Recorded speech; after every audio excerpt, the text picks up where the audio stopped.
E bale ya Congo e jali lopangote e kashi e jali changela.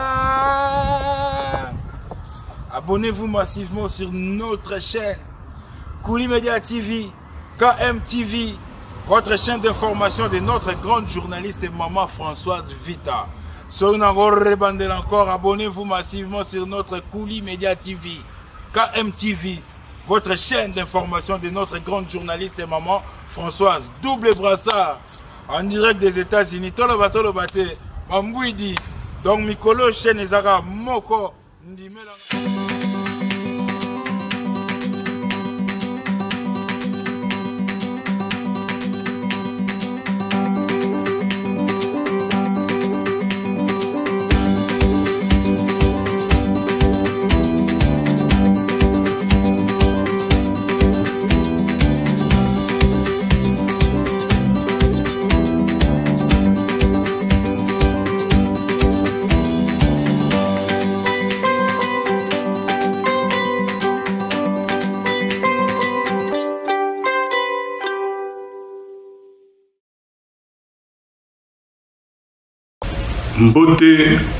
Mbote bandeko nanga nyoso ya Kouli Media TV ba abonné na biso ya Kouli Media TV na pesi bino mbote bisika nyoso bozali ba misusu bazana mosala ba misusu na banzela ba misusu na ba transport ba misusu pe na ba hôpitaux ba misusu pe na bisika bikauka mbote na bato nyoso.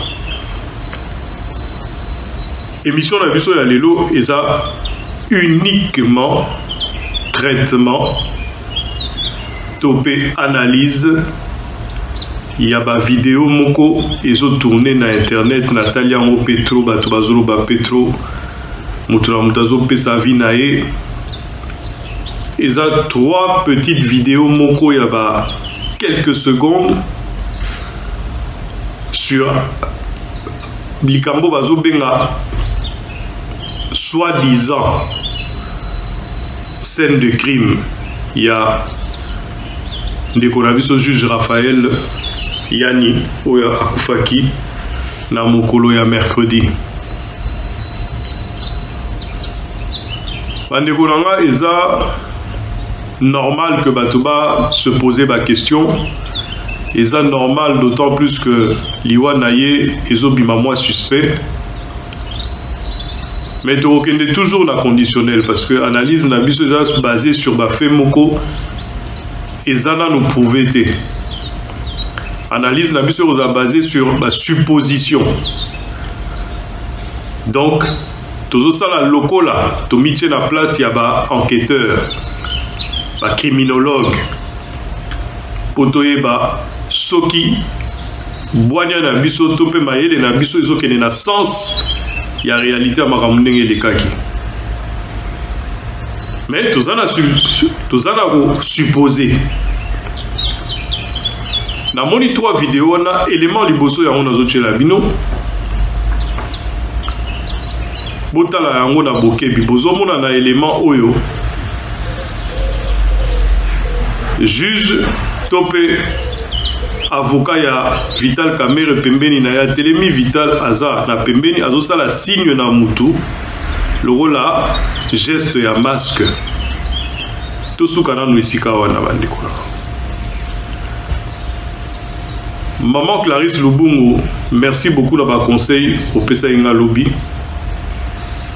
J'espère que vous allez moi ko sepela to continuer ko sala effort pour te améliorer oyo yo lobaki wana. En tout cas, la CPLI, la néo-salaka ba critique nayo, na ba commentaire nayo, ça prouve que on a la posa et loko et keliboso. Bande kolanga Kouli Media TV to sukina nous na place wana on a l'axibino la vidéo wana. Ndeko Kamerhe a sali signe ya masque, d'accord. Mais est-ce que c'est pour autant qu'il faut tolobake signe wana asalaki et lakisi et non alongo la masque? et koko zala pe que ndenge atali wana alobi non ngai nazomona te to nga nazoyoka te makambo juge aloba po masque wana ezogene to pe nazomona elongi ya juge bien te to pe ndenge ezalaka koseka bato osuba masque ya modèle nini parfois pe kamera amonani masque ya ndenge wana te osuba masque ya modèle nini oyo signe wana oyo kamera asalaki peut dire tout et n'importe quoi plutôt. Donc eloko nyonso oyo mutu akoki kokanisa na mutu nae. Ça ne prouve en aucun cas que signe wana caméra sali il a kisi que non alongo la masque. Mais maintenant pourquoi bato bazoloba que signe wana la kisi que caméra lobaki alongo la masque? Parce que quelques secondes après l'avocat de caméra qui se lève, si vous avez une image, juge à bandi koloba, la masque naé à plastique, en face à visage, comme RDC. Avocat à caméra télémi à Kekolanda, à Kelibosa micro pour la koloba na juge te. Masque wana ezako gêné, bouta la bilili, masque wana ezako gêné. Audition naé. C'est-à-dire nenga za koloba ezako yoka na bien te. Et sengelite alongola yango lokola distanciation sociale les anango déjà la distance est ali par rapport à coronavirus et qu'on permettre à solola sans que azala la gêne déjà et puis à gêner bango pété bayoka bien et puis ba ayoka na quoi. Ça c'est la deuxième vidéo. Bon moni que juge à longoli masque wana kolongola pa longoli masque tokota siko na likambo vraiment ezako boma bana mboka esika oyo balobi tango juge a longoli masque moto moko aye na sima ya juge kuta tali moto wana te azui masque ba pesi na moto wana alati yango bandeko na Kuli Media TV tozalaka na moi bon nalobi te bato bazo bate mais tozalaka na moi sans ya koluka kolandela likambo na ndenge ya bosolo botala bien vidéo oyo nga siko nazolakisa bino yango na ndenge ya profondeur nango parce que là toza sur analyse profonde botala vidéo na bokebi tozozonga muke na sima bokomona te tango juge bayebisi na avocat ya caméra te alongola masque po azoyoka na bien te. Je répète, alongola masque po azoyoka na bien te. Geste ya juge ezaki nini? Geste ya juge eza directement d'accord, alongoli masque. Kolongola zolongola masque aza kopesa yango na moto na ye. On va appeler ça un homme de main, un homme de confiance. Oye aye, pour ayebiye, pour s'adresser na mutu wana, a pesiye masque, pe boyo kanase na muke. Nazo zongi c'est la place wana ata 2-3 fois pour boyoka. Azolo bana mutu wana, wapi ba masque mususu. C'est-à-dire oya modèle mususu a forme, muso biso nyo soto la taralelo. A tuni mutu wana wapi ba masque wana mususu.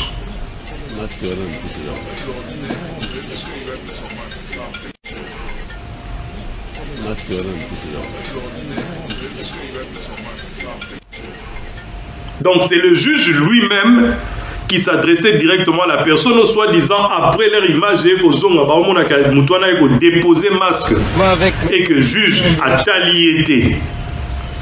Pourquoi taliété? Parce que simplement ayebi ke yende moto a s'adressa qui na ye pour na koyebisa ye wapi ba masque mosusu. Voilà. J'espère que Bolandi ango bien et sikawana. Et quelques temps après tant la ti masque wana ba te bele ba benga ba binaka mais ombre ozomona te que kobandaka juge alataki masque abandi kokosola. bon ngai na ebité na koki ko benga ngote wana eza ko kosola na koki ko loba pété que juge a éternué qui mais loko nga na moni na vidéo oyo batunyo so ba moni c'est que juge a salaki lokola a avalé so imabe, c'est-à-dire lobby 2 fois le même mot, mais na ndenge ya mutu moko dirait azaki moi encombré na niveau ya gorge. Mais nulle part ba eko yebisa biso na famille na ye que tango azokaki na ndako akosolaki lisusu esika moko te ti aye kokufa ba yokaki place juge akosolaki lisusu te. Donc je suppose que vous allez moi, jeune Moko, il y a moment wanakaka et puis il y a kinao. Je suis tout à fait convaincu, tout à fait convaincu, monsieur Jean West, monsieur Jean West, je le répète, le grand monsieur, l'homme qui faisait que Mboula na kake et l'ongwana na ciel à Paris.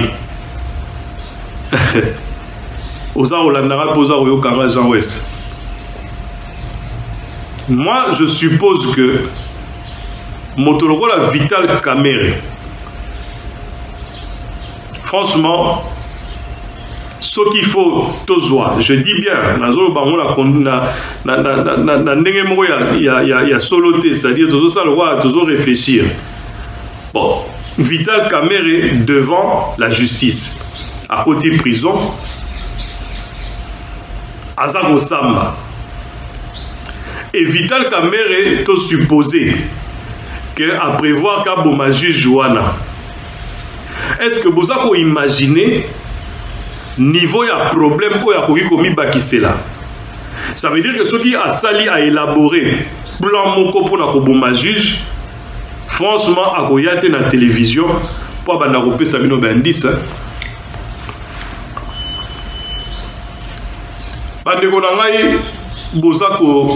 On va dire ça en terme moko, il y a libanda, vous vous courez.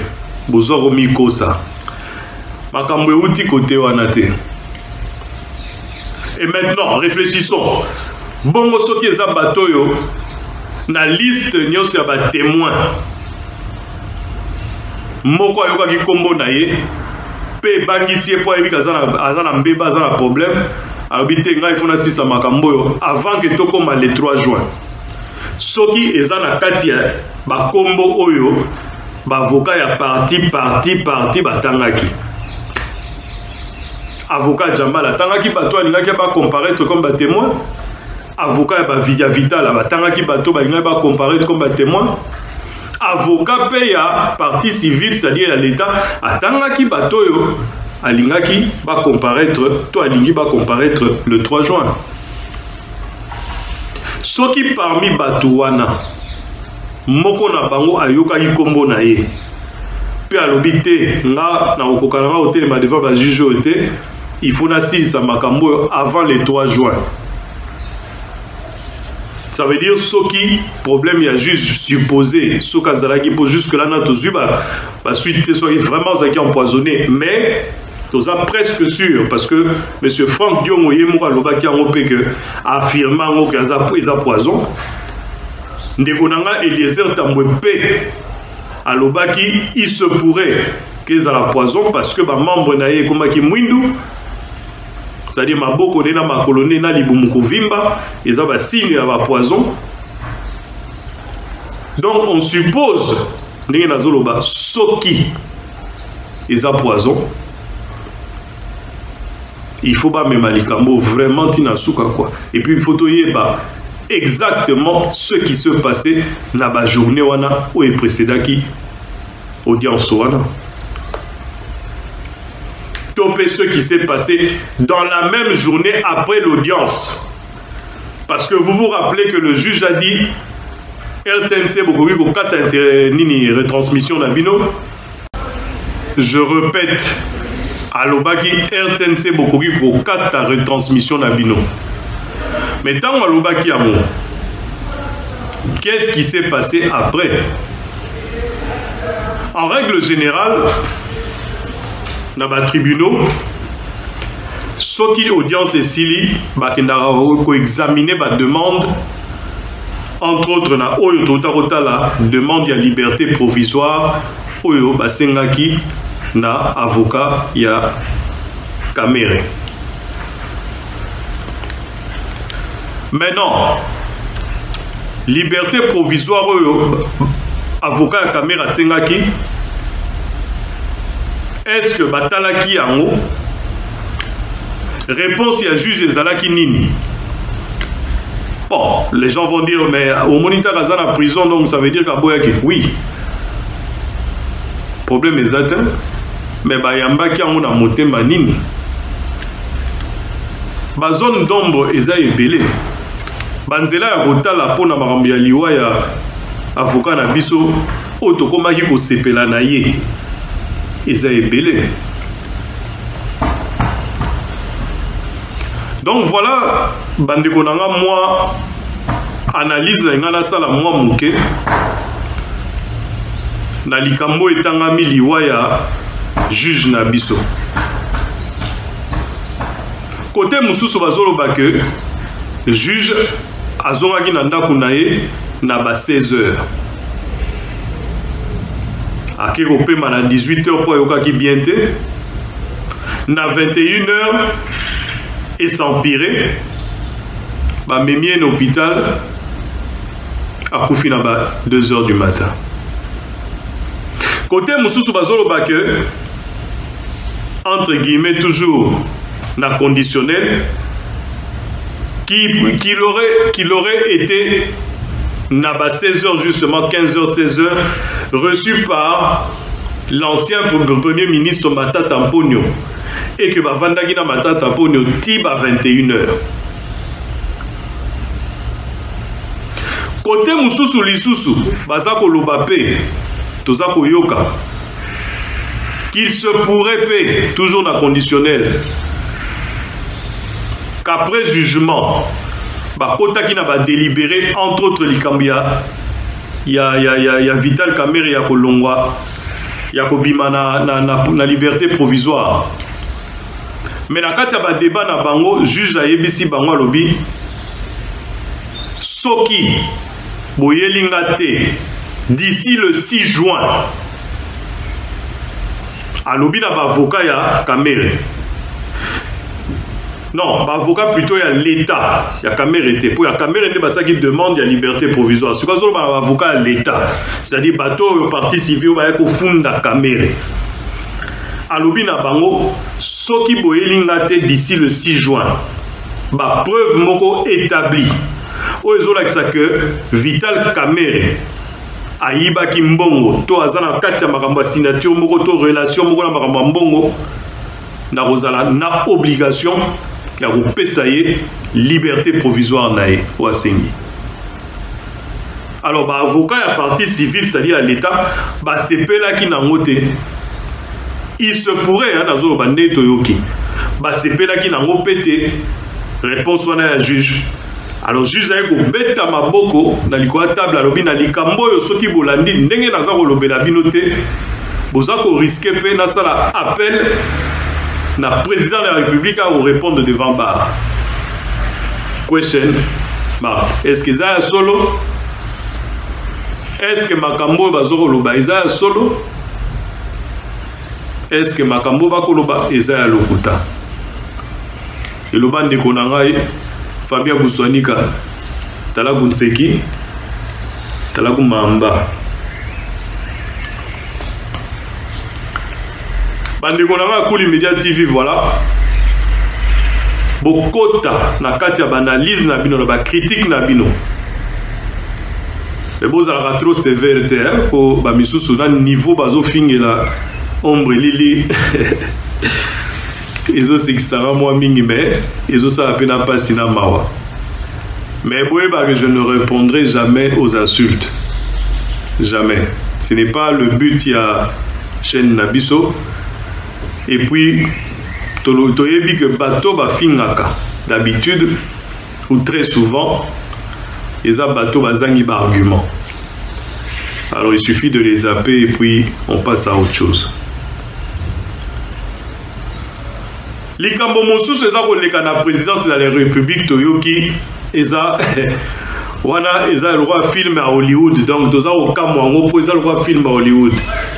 Il paraît tout la mwisi ya zazan mikolo na présidence do batu tout bat basengi ba arrêt maladie. Batu nyonso basalaka na présidence, plus de 300 et quelques personnes na mbala moko basengi ba arrêt maladie po baza susu na confiance te nesika basalaka.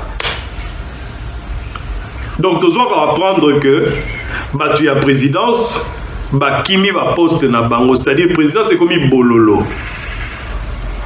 Ndenge bayaka mbangu ko belela Fatina Matoyi non ngala lingi musala Fatia créa depuis que République existaka nanu nombre ya ba conseiller et salamate lokola oyo tozana ngo lelo na présidence de la République.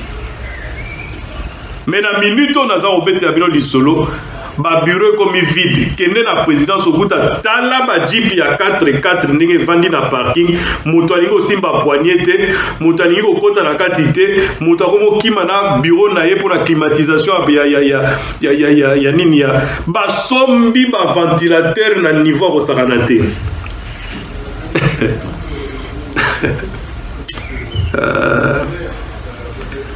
non présidence de la République na biso ngala lingi na osala kuna ngai na lingi na ngana osala kuna na condition na batu ba kima ngasko na osala na kuna. Voilà mes chers amis, bandeko na Kuli Media TV ba bengi ngai na bandeko na biso ebele wabakla wabakla ozoka batu ebele ba bengi biso ba na biso que non to meka ko écourter moi muke ba émission na biso parce que plus c'est long, plus à la fin ça devient ennuyeux. Bon, mutuna mutana ndenge na yatali la makambo. Ngamoko ta on a ça la émission na tala ka tenter parce que nazara makambo ko loba on a mona que c'est important. Mais lokola bino boza ba mi konzina biso. Bino mtu bozo sala que chaîne o ekende liboso. Toza na obligation ko yoka o bino pe bozo loba. Batu balobi nanga que soki eza moulayi mingi et koko risquer comme ennuyeux. On va essayer de bien faire les choses. J'espère que oyo eza moulayi penate nazu l'essentiel ko nazaki nango lelo yango na ko ebisa bino. Mais to mona ka ba émission ya bande ko na biso ebele.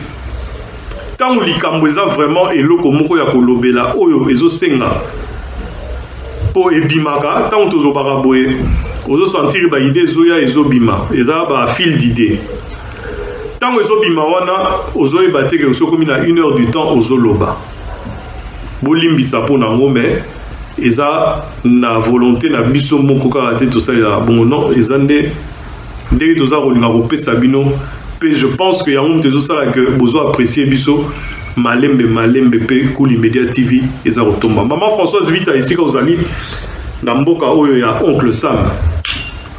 Esika ovandi kuna na mboka ya oncle Sam ya yo yango wana. Jean West ndeko na ngai na stin